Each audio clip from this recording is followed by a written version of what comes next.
আসসালামু আলাইকুম। আশা করছি সবাই ভালো আছেন, সুস্থ আছেন। অনেক দিন পর একটা ভিডিও নিয়ে চলে এসেছি। আসলে দেশের যে পরিস্থিতি চলতেছে, এর মধ্যে নতুন করে ভিডিও বানিয়ে পেজে দেওয়ার কোনো ইচ্ছাই হচ্ছিল না। তো আজকে নেহারি রান্না করতেছিলাম।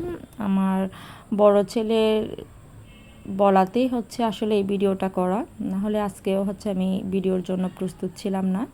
তো যাই হোক, আমি নেহারিগুলো 2-3 বার পরিষ্কার পানি দিয়ে ধুয়ে নিয়েছি।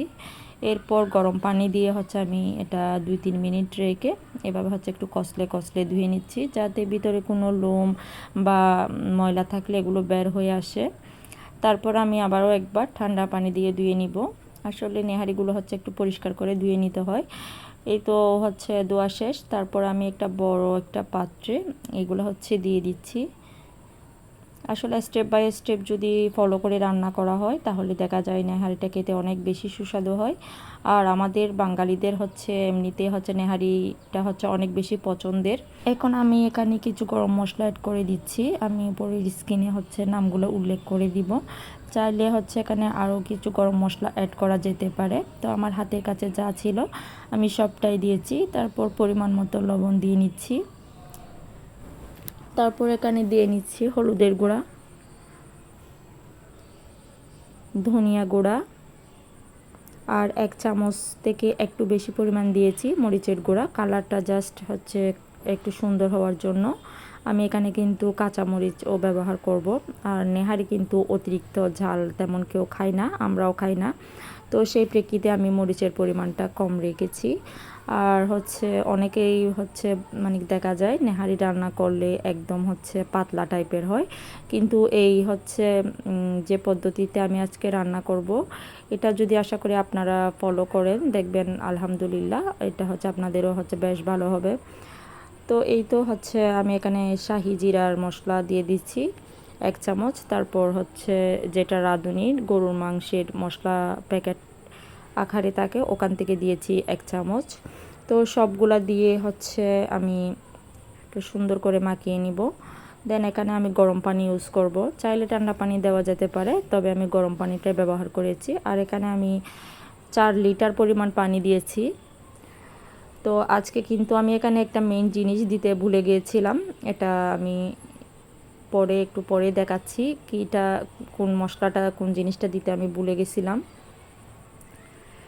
তো এই তো আমি এখানে 4 লিটার পরিমাণ পানি দিয়ে নিয়েছি। এখন সবগুলো একসাথে ভালো করে মিশিয়ে নিচ্ছি।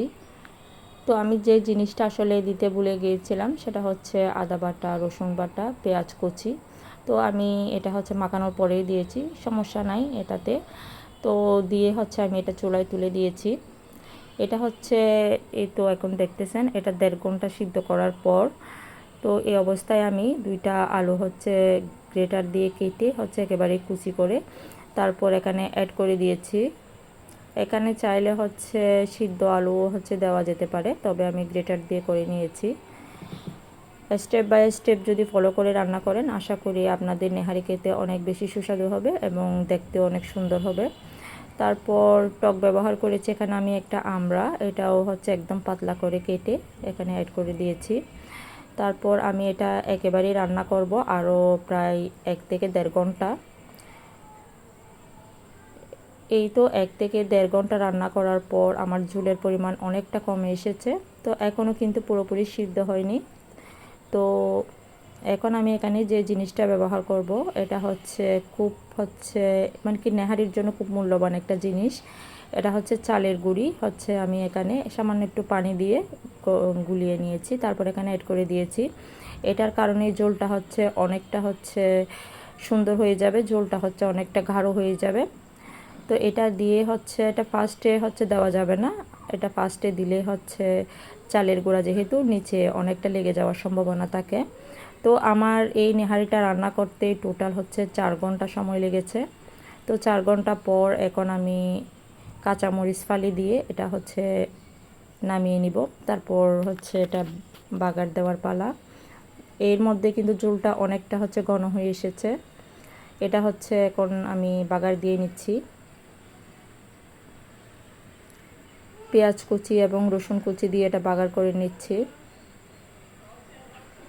আসলে নেহারি রান্নাটা একেবারেই সোজা, তারপরও যারা নতুন আছেন তারা চাইলে রান্নাটা ফলো করতে পারেন।